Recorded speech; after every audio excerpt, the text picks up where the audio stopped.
সিলেটে হযরত শাহজালালের মাজার জিয়ারত করলেন প্রধানমন্ত্রী তারেক রহমান। উদ্বোধন করবেন জলাবদ্ধতা নিরসন সহ বেশ কয়েকটি প্রকল্পের। বিকেলে যোগ দেবেন দলীয় সভায়। জাতীয় ক্যান্সার গবেষণা ইনস্টিটিউটে রেডিওথেরাপির 7টি মেশিনের 2টি নষ্ট। রোগীর সিরিয়াল দেয়া হচ্ছে 1.5 বছর পর। আজ থেকে শুরু হচ্ছে রাতের শিফট। ডাক্তার বলছে যে এটা 3 সপ্তাহের ভিতর দিতে পারলেই ভালো হয়, কিন্তু আমি সিরিয়াল পেয়েছি 14 মাস পরে। এই 2টা বাংকারে যদি আমরা এই সামনের অর্থ বছরে 2টা মেশিন কিনতে পারি, তাহলে আমার 3 আর 2 5টা মেশিন হবে। আমার প্ল্যান হচ্ছে সামনের অর্থ বছরে 5টা মেশিনকে চালু করা। পিটিআইতে বিতরণের 2 দিন আগে প্রাথমিক শিক্ষা অধিদপ্তরের রহস্যজনক আগুনে পুড়ল কয়েকশো ল্যাপটপ। স্টোরে মজুদেও গরমিল, সিসিটিভির ফুটেজে নাশকতার সন্দেহ। সিসি ক্যামেরার ফুটেজ বা অন্যান্য জিনিসগুলো আমরা যাচাই করেছি। সেখানে খুব অল্প সময়ের জন্য একজন অপরাধীকে মুভমেন্ট করতে দেখা গেছে, ক্যামোফ্লেজ অবস্থা। অলরেডি তদন্ত গঠন করেছি এবং 3 সদস্য বিশিষ্ট করেছি। আমাদের একজন ডাইরেক্টরকে হেড করেছি। অবিস্ফোরিত বোমা অপসারণ করতে গিয়ে আইআরজিসির 14 সদস্য নিহত। আরব সাগর ও পারস্য উপসাগর সংলগ্ন 2 কিলোমিটার এলাকায় কঠোর নিয়ন্ত্রণ আরোপের ঘোষণা ইরানের।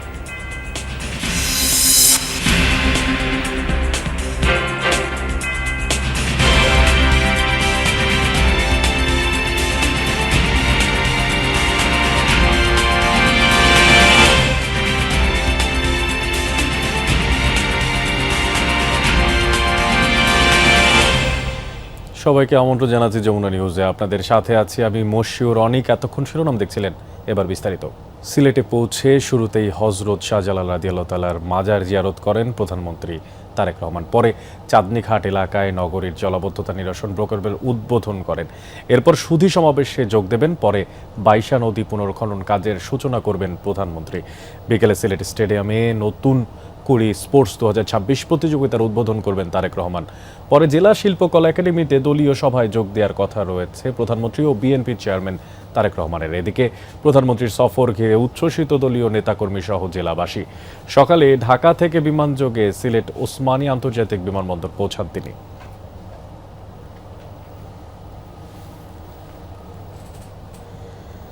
এ পর্যায়ে সিলেট চাঁদনীঘাট থেকে যুক্ত করে নিচ্ছি সহকর্মী মাহবুবুর রহমান রিপনকে।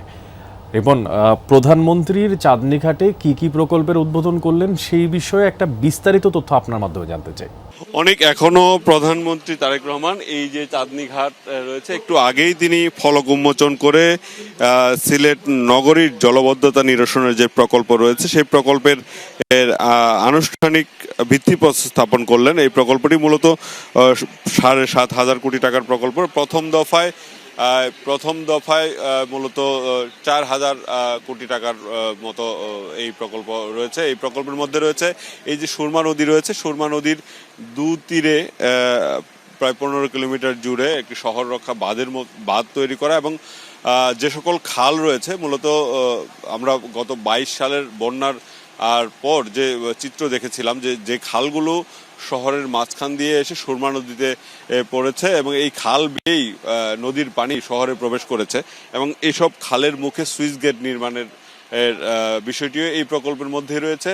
এই প্রকল্পের 4টি সুইচ গেট এই প্রথম দফায় এখানে তৈরি করা হবে, যাতে করে সুরমা নদীর পানি নগরীতে প্রবেশ করতে না পারে এবং নগরীর ভেতরের যে জলাবদ্ধতা নিরসনের সেই সুইচ গেটের পানি যাতে সুরমা নদীতে ফেলা যায়, আর সেই প্রকল্পের মূলত সেই প্রকল্প রয়েছে। ইতিমধ্যে তিনি এই মুহূর্তে সুরমার নদী দেখছেন প্রধানমন্ত্রী তারেক রহমান এবং একটু আগে তাকে এই প্রকল্প নিয়ে বিস্তারিত জানাচ্ছিলেন সিটি কর্পোরেশনের যারা কর্মকর্তা রয়েছেন তারা। মূলত বলে রাখি যে এই প্রকল্পটি 2022 সালের বন্যার পরেই কিন্তু তৈরি করা হয়েছিল। তৎকালীন যিনি মেয়র ছিলেন বিএনপির, বর্তমানে তিনি প্রবাসী কল্যাণ মন্ত্রী আরিফুল হক চৌধুরী, সে সময় তিনি এই প্রকল্পটি তৈরি করেছিলেন এবং সেই প্রকল্পটি কিন্তু গত এত বছরেও প্রায় 4 বছর আলোর মুখ দেখেনি। সে সময় তিনি অভিযোগ করেছিলেন তিনি বিএনপির দলীয় মেয়র হওয়ার কারণে তৎকালীন আওয়ামী লীগ সরকার সেটি বাস্তবায়ন করেনি। তবে এইবার এই বর্তমান সরকার বিএনপি সরকার ক্ষমতায় আসার পর এই প্রকল্পটি গুরুত্বের সাথে নেওয়া হয়েছে এবং এই গুরুত্ব দিয়েই প্রধানমন্ত্রীর প্রথম সফরে এই প্রকল্পের ভিত্তিপ্রস্তর স্থাপন করা হয়েছে। এটি আসলে বলতে গেলে অনেকটা সুখ করে এই অঞ্চলের মানুষের জন্য, বিশেষ করে সিলেট নগরীর মানুষের জন্য। আরেকটি বিষয় বলে রাখি, ইতিমধ্যে এই প্রকল্পের উদ্বোধনী কাজ শেষ করে আবারও গাড়িতে উঠছেন প্রধানমন্ত্রী তারেক রহমান। এখান থেকে সিলেট সিটি কর্পোরেশনে যাবেন, সেখানে সুধী সমাবেশে বক্তব্য রাখার কথা রয়েছে। এরপরই তিনি এই বাসিয়া নদী রয়েছে, যেটি মূলত ভরাট হয়ে খালে পরিণত হয়েছে, সেই নদীর খননের কাজের উদ্বোধন করবেন তিনি। যদিও বৈরী আবহাওয়া রয়েছে, সব মিলিয়ে এখন পর্যন্ত এই সুধী সমাবেশের বক্তব্যের পর তিনি মূলত বাসিয়া নদী যে খনন কাজের উদ্বোধন সেটি তিনি করবেন। অনেক রিপন আপনার মাধ্যমে জানলাম এবং দেখলামও তারেক রহমান সেখানে আসলে নানাবিধ কার্যক্রম ধরে আছেন। দর্শক, এবার আমরা চলে যেতে চাই সাইফুদ্দিন রবিনের কাছে। রবিন, আপনার মাধ্যমে জানতে চাই আসলে কখন নাগাদ প্রধানমন্ত্রী সুধী সমাবেশে যোগ দেবেন, সেই ব্যাপারে বিস্তারিত কি তথ্যপত্র আছে আপনার কাছে? অনেক যেমনটি সহকারী মাহবুবুর রহমান রিপন জানাচ্ছেন যে শহরের চাঁদনী ঘাট এলাকায় তিনি সিলেট বন্যা প্রতিরোধ প্রকল্পের অংশ হিসেবে যে বিভিন্ন অবকাঠামো রয়েছে সেসব নির্মাণ কাজের উদ্বোধন করলেন এবং সেই সঙ্গে শহরের জলাবদ্ধতা নিরসন এবং সুরমা নদীর উভয় তীর সৌন্দর্য বর্ধন কর্মসূচির কলেজের উদ্বোধন শেষে তিনি এখন এই সুধী সমাবেশের উদ্দেশ্যে, আমি যে সুধী সমাবেশটায় রয়েছি সিলেট সিটি কর্পোরেশন প্রাঙ্গণে, এবং এখানটায় সিলেটবাসীর উদ্দেশ্যে তিনি বক্তব্য রাখবেন কিংবা তার যেই কর্মপরিকল্পনা সিলেট সহ গোটা দেশ জুড়ে সেই পরিকল্পনা তুলে ধরবেন তিনি। প্রধানমন্ত্রী তারেক রহমান এই সিলেট থেকেই কিন্তু তার নির্বাচনী প্রচারণার কার্যক্রম শুরু করেছিলেন, যে প্রচারণার কার্যক্রমে অংশ নিয়ে তিনি দেশ জুড়ে সাধারণ মানুষের প্রতি ধানের শীষে ভোট চেয়ে নিজের নির্বাচনী নানান প্রতিশ্রুতি তুলে ধরেছেন এবং তারপর তিনি সেই প্রতিশ্রুতির আলোকেই সাধারণের ভোটে 12 ফেব্রুয়ারি নির্বাচনের মধ্য দিয়ে বিএনপি চেয়ারম্যান তারেক রহমান হয়ে উঠলেন প্রধানমন্ত্রী তারেক রহমান।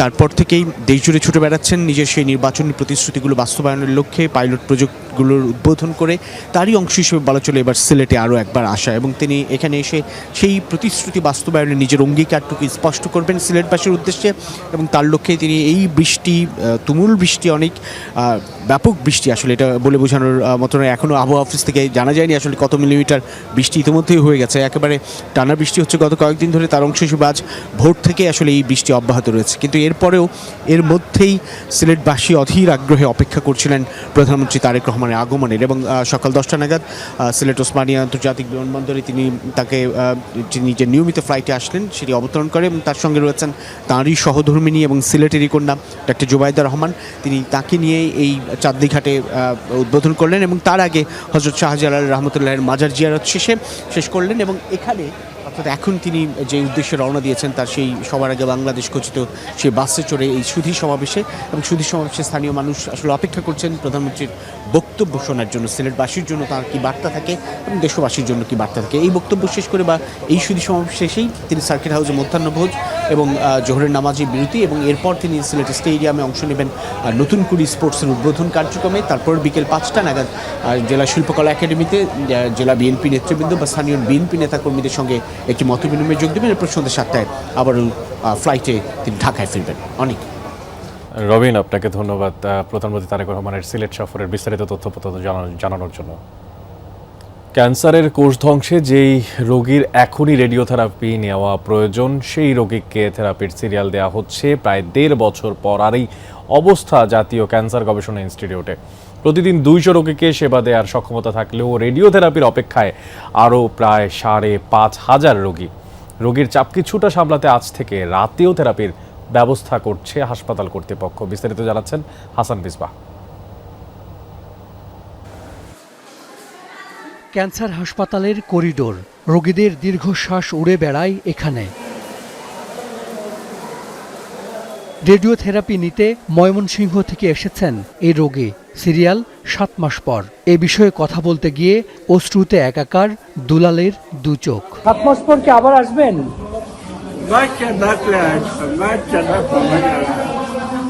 বাচ্চা থাকলে আসবেন। ক্যান্সারের শেকড় গলা চেপে ধরেছে দুলালের, বেঁকে গেছে চোয়াল, মুখ ঢেকে রাখলেও বুক জুড়ে তার চিকিৎসা না পাওয়ার হাহাকার। কিনে দেওয়ার মতন যোগ্যতা নাই, যা চিকিৎসা শেষ করেছি। ওনার অবস্থা এখন আশঙ্কাজনক। আমার মনে হয় না এতদিন পর্যন্ত ওনাকে ওয়েট করানো, অপেক্ষা করা রাখা যাবে কিনা। জাতীয় ক্যান্সার গবেষণা ইনস্টিটিউটের থেরাপির সিরিয়াল পেতে তার মতো অপেক্ষায় আরও অনেক রোগী। যাদের অবস্থা কিছুটা ভালো তারা সিরিয়াল পাচ্ছেন আগামী বছরের সেপ্টেম্বর বা অক্টোবর মাসে।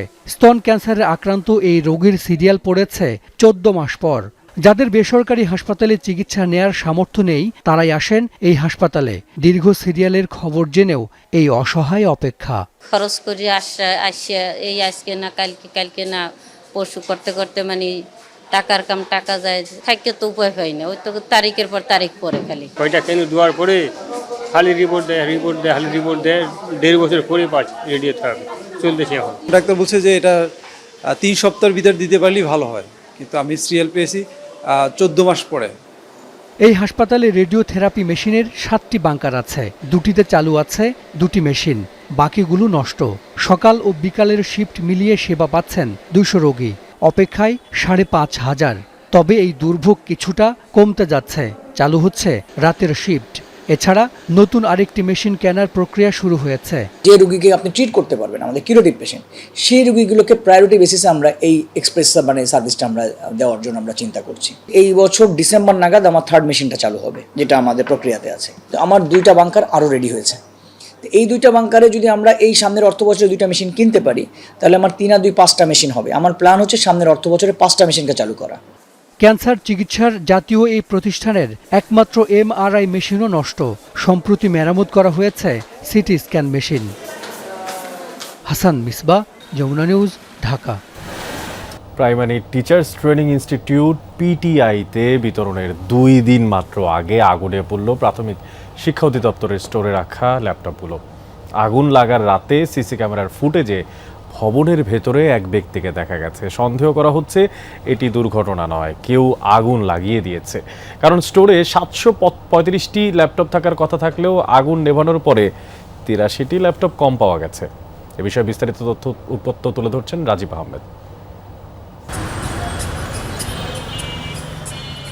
মিরপুর প্রাথমিক শিক্ষা অধিদপ্তরে এভাবেই পড়ে রয়েছে আদাপড়া ল্যাপটপ সহ নানা সামগ্রী, যেগুলো 2 দিন পরেই বিতরণ করার কথা ছিল। শুক্রবার ভোরে রহস্যজনকভাবে লাগা আগুনে ছাই হয়ে যায় প্রায় অধিকাংশ ল্যাপটপ। ঘটনার সময়কার সিসি ফুটেজ বিশ্লেষণ শুরু করেছেন পিবিআই কর্মকর্তারা, যেখানে দেখা যায় শুক্রবার রাত 2:48 দিকে একজন ব্যক্তি শিক্ষা অধিদপ্তরের বিভিন্ন রুমে আসা যাওয়া করছে। তারপরই ঘটে অগ্নিকাণ্ড। ওই পাশে আমি টহল দিয়ে আসার পরে দেখি ধোঁয়ার মতো লাগতেছে। তারপরে স্যার আমি ছাতি নিয়ে একটু আগে আসার পরে দেখি যে ধোঁয়া। পরে সিসি ক্যামেরা দেখার পরে স্যার আমি বুঝতে পারছি যে লোক ঢুকছে। সিসি ক্যামেরার ফুটেজ বা অন্যান্য জিনিসগুলো আমরা যাচাই করেছি। সেখানে খুব অল্প সময়ের জন্য একজন অপরাধীকে মুভমেন্ট করতে দেখা গেছে ক্যামোফ্লেজ অবস্থায়। তালাটা কোনোভাবে না ভেঙেই ঢুকেছে এবং বেরোনোর সময় আগুন লাগিয়ে দিয়ে বেরিয়ে এসেছে, এটা আমাদের কাছে মনে হয়েছে। এখানে কারা ইনভলভমেন্ট আছে এটা আমরা যাচাই করে দেখছি। শিক্ষা অধিদপ্তরের এই স্টোরে বিতরণের জন্য 735টি ল্যাপটপ ছিল, কিন্তু আগুন নেভানোর পর 83টি ডিভাইসের অস্তিত্বই মেলেনি। এ ঘটনায় 3 সদস্যের তদন্ত কমিটি গঠন করা হয়েছে। 5 কর্মদিবসের মধ্যে রিপোর্ট দিতে বলা হয়েছে। ওখানে ল্যাপটপ ছিল, আমাদের পিটিআই ইনস্ট্রাক্টর এবং মাঠ পর্যায়ে যে কর্মী আছে ওনাদেরকে বিতরণের জন্য অলরেডি তদন্ত গঠন করেছি এবং 3 সদস্য বিশিষ্ট করেছি। আমাদের একজন ডাইরেক্টরকে হেড করেছি। শুক্রবার ভোররাতে ভবনের 2 তলায় আগুনের ধোঁয়া দেখতে পান আনসার সদস্য। পরে ফায়ার সার্ভিস তাদের প্রায় 1 ঘন্টার চেষ্টায় আগুন নেভানো হয়।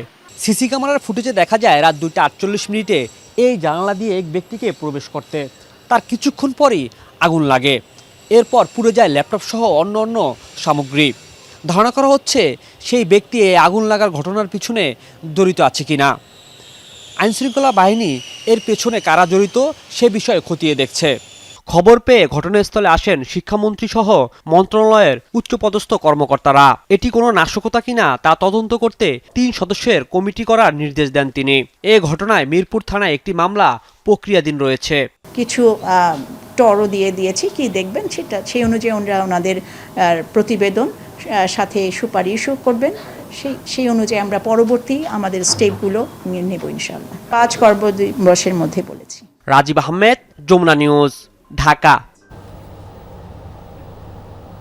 দর্শক, কারণ বাজারের মিডিয়া সেন্টারে ব্রিফ করছেন র্যাব। আমরা সরাসরি চলে যাচ্ছি সেখানে। আলামিন ওরফে মোটা আলামিনের বিরুদ্ধে ঢাকা মহানগরীর খিলগাঁও থানায় একটি ডাকাতি, কেরানীগঞ্জ থানায় একটি অস্ত্র মামলা, 2টি ডাকাতি মামলা, মুগদা থানায় একটি চুরির মামলা, নারায়ণগঞ্জের সিদ্ধিরগঞ্জ থানায় একটি ডাকাতির মামলা, রূপগঞ্জ থানায় একটি ডাকাতি মামলা ও টাঙ্গাইল জেলার সদর থানায় একটি ডাকাতি মামলা সহ মোট 8টি মামলা রয়েছে। অর্থাৎ তিনি একজন ইতিপূর্বে চিহ্নিত সন্ত্রাসী। উল্লেখ্য যে গত 31 জানুয়ারি 2023 সালে ঢাকা জেলার কেরানীগঞ্জ মডেল থানাধীন এলাকা হতে স্বর্ণ ব্যবসায়ী নাহিদ ও খোকনের কাছ থেকে নগদ 71 লক্ষ টাকা জোরপূর্বক র্যাব পরিচয়ে ডাকাতির যে মামলা হয়েছিল সেই মামলার সে প্রধান আসামি ছিল। এছাড়াও গ্রেফতারকৃত আলামিন গত 25শে মে 2025 তারিখে তাকে ডাকাতি মামলায় র্যাব কর্তৃক আটক করে খিলগাঁও থানায় হস্তান্তর করা হয়। পরবর্তীতে সে জামিনে মুক্তি পেয়ে পূর্বের ন্যায় ডাকাতি শুরু করে। র্যাব কর্তৃক আলামিনকে প্রায় 5 মাস যাবৎ গোয়েন্দা নজরদারিতে রেখে অবশেষে গতকাল তাকে আমরা হাতে নাতে গ্রেফতার করতে সক্ষম হই। গ্রেফতারকৃতদের বিরুদ্ধে আইনানুগ ব্যবস্থা যেগুলো রয়েছে সেগুলো গ্রহণের যে পরবর্তী কার্যক্রম, সে কার্যক্রম চলমান রয়েছে। আমাদের মূল উদ্দেশ্য হচ্ছে অপরাধী যারা আছে, যারা এই ধরনের ঘৃণ্য অপরাধ করছে, আইন শৃঙ্খলা রক্ষাকারী বাহিনীর বেশ ধরে ভুয়া পরিচয় ধারণ করে এই ধরনের অপরাধ সংগঠন করছে, তাদেরকে দ্রুত সময়ে আইনের আওতায় নিয়ে আসা এবং আপনাদের মাধ্যমে এই বিষয়গুলোকে জনমানুষের সামনে উপস্থাপন করা। এবার আন্তর্জাতিক প্রসঙ্গ। ইরানে অবিস্ফোরিত বোমা অপসারণের অভিযানে গিয়ে প্রাণ হারালেন রেভলিউশনারি গার্ডসের 14 সদস্য। দেশটির উত্তর পশ্চিমাঞ্চলীয় জানজান প্রদেশে হয়েছে এই ঘটনা। আর ইরানের বার্তা সংস্থা ফার্স জানিয়েছে এই তথ্য। এই ঘটনায় আহত হয়েছে আইআরজিসির আরও 2 সদস্য। ফোর্স জানিয়েছে পুঁতে রাখা অবিস্ফোরিত বোমা ও মাইনের কারণে বিস্ফোরণের ঝুঁকিতে রয়েছে দেশটির অন্তত 1200 হেক্টর কৃষি জমি। এগুলো সরাতে ঝুঁকিপূর্ণ অভিযান চালাচ্ছে আইআরজিসি এর বিশেষ ইউনিট। হতাহত সেনারাও এই ইউনিটের সদস্য। এদিকে ইরানের উপকূলীয় জলসীমায় এখন থেকে কার্যকর হবে নতুন নিয়ম। দেশটির রেভলিউশনারি গার্ডসের নৌবাহিনী জানিয়েছে এমন সিদ্ধান্ত নতুন ঘোষণায় আরব সাগর থেকে হরমুজ প্রণালী এবং পারস্য উপসাগর সংলগ্ন প্রায় 2000 কিলোমিটার জলসীমার উপর আরও কঠোর নিয়ন্ত্রণ আরোপের কথা বলা হয়েছে। আইআরজিসি নৌবাহিনীর দাবি এই পদক্ষেপ ইরানের সার্বভৌমত্ব অধিকার প্রতিষ্ঠার অংশ। আর জানিয়েছে দেশের জনগণের গর্ব ও শক্তির উৎস হবে এই ব্যবস্থা। এর মাধ্যমে আঞ্চলিক নিরাপত্তা ও অর্থনৈতিক স্থিতিশীলতা নিশ্চিত হবে বলেও দাবি করছে ইরানের বিপ্লবী গার্ড। যুদ্ধবিরতির মাঝে প্রতিদিনই ইসরায়েলি হামলার শিকার হচ্ছে লেবানন। আর শুক্রবারের হামলায় প্রাণ হারিয়েছে শিশু সহ অন্তত 12 জন। দক্ষিণ লেবাননের হাম্বুশ এলাকায় আইডিএফ এর অভিযানে কমপক্ষে 8 জন নিহত আর 8 জন আহত হয়েছে। আর দক্ষিণাঞ্চলীয় শহর টাইরে ভয়াবহ বিমান হামলায় পুরোপুরি ধ্বংস হয়ে গেছে একটি আবাসিক এলাকা। ধ্বংসস্তূপে উদ্ধার অভিযান চালিয়েছে লেবাননের সিভিল ডিফেন্স। এছাড়া টাইর ও লাবাতিয়ে আশেপাশে পৃথক আক্রমণে প্রাণ হারিয়েছে আরও 4 জন। এসব হামলায় গুড়িয়ে দেওয়া হয় বেশ কয়েকটি বাড়ি, একটি কনভেন্ট ও একটি স্কুল। আর লেবাননের স্বাস্থ্য মন্ত্রণালয় জানিয়েছে গত 2 মার্চ থেকে শুরু হওয়া সংঘাতে এখন পর্যন্ত নিহত হয়েছে 2618 লেবানিজ, আহত হয়েছে 8094 জন।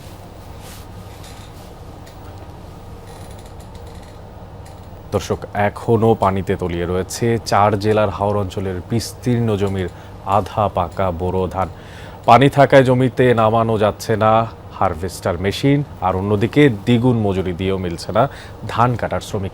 আর এই বিষয়ে বিস্তারিত তথ্যপত্র জানার জন্য আমাদের সঙ্গে সুনামগঞ্জ থেকে যুক্ত করে নিচ্ছি সহকর্মী সোহানুর রহমান সোহানকে। সোহান, এখন পর্যন্ত হাওর অঞ্চলের কত শতাংশ ধান কর্তন হয়েছে এবং বৃষ্টি হচ্ছে দেখতে পাচ্ছি, ধান কাটার জন্য শ্রমিক এই সময় মিলছে কিনা?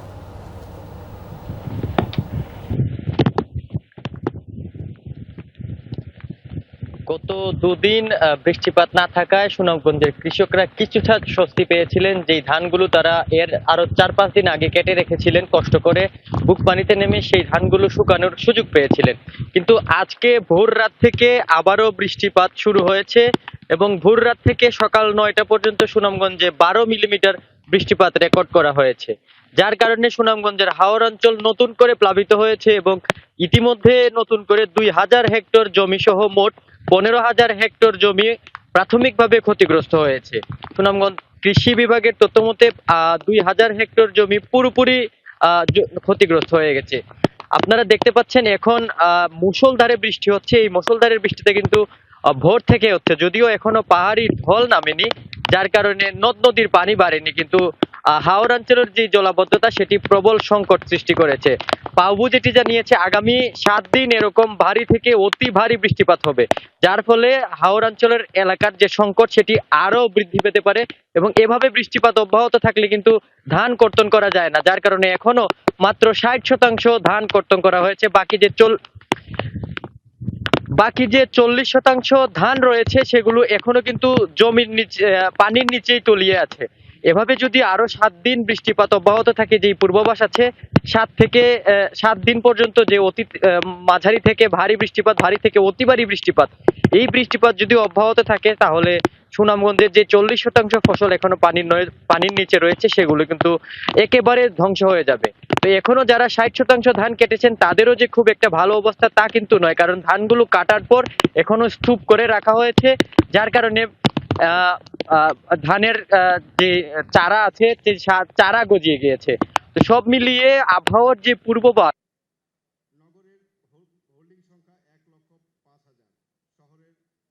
বিপর্যয় হয়ে যাবে, কারণ 60% যেই ধান কাটা হয়েছে সেগুলো কিন্তু এখনো শুকানো যায়নি। আমরা দেখেছি যে দিরাই, শাল্লা বিভিন্ন উপজেলার যে খলাগুলো রয়েছে, স্থানীয় ভাষায় বলে যেগুলোতে ধান শুকানো হয়, সেই খলাগুলো কিন্তু তলিয়ে গিয়েছে। সেই খলার সাথে সাথে স্তূপ থাকা ধানও কিন্তু তলিয়ে গিয়েছে। সুনামগঞ্জের এরকম একটা বিপর্যয় আসলে 2017 সালে দেখা গিয়েছিল, যখন শতভাগ ফসল ডুবি হয়ে গেছিল কাঁচা ধান থাকতে। এবছর যদিও অর্ধেক ধান কাটা গেছে, কিন্তু অর্ধেক ধান কাটার যেই খরচ সেই খরচটাও কিন্তু সেই খরচটাও কিন্তু এখন ক্ষতির মুখে সম্মুখীন হচ্ছেন কৃষকরা, কারণ এত পরিমাণ দ্বিগুণ মজুরি দিয়েও শ্রমিক যাচ্ছে না, আবার হারভেস্টার মেশিন পানিতে নামছে না, যার কারণে সুনামগঞ্জের যে কৃষকরা আছেন, প্রান্তিক চাষিরা আছেন, তাদের কিন্তু খরচ দ্বিগুণের চেয়ে দ্বিগুণ করে তারা ধান কেটেছিলেন, কিন্তু এরপরেও তারা ধান কাটার পরে ধান শুকাতে পারছেন না। সেই ধানগুলো চারা গজিয়ে একদম ব্যবহার অনুপযোগী হয়ে যাচ্ছে। যে ধানের চারা গজিয়ে যায় সেই ধান কিন্তু আর চাল হয় না, সেই ধান আর বিক্রিও করা যায় না। সব মিলিয়ে সুনামগঞ্জের একটা চরম সংকটময় পরিস্থিতি। আমরা আজকে কথা বলেছি পানি উন্নয়ন বোর্ডের কর্মকর্তার সাথে, তিনি বলেছেন সুনামগঞ্জ এই মুহূর্তে অত্যন্ত ঝুঁকিতে আছে সুনামগঞ্জের ফসল, ঝুঁকিতে আছে সুনামগঞ্জের মানুষ। সোহান, আপনার মাধ্যমেই দেখছিলাম যে আসলে বৃষ্টির পানি কৃষকের চোখের জল হয়ে চলছে। ধন্যবাদ আপনাকে সবশেষ তথ্যপাত্র আমাদের সামনে তুলে ধরার জন্য।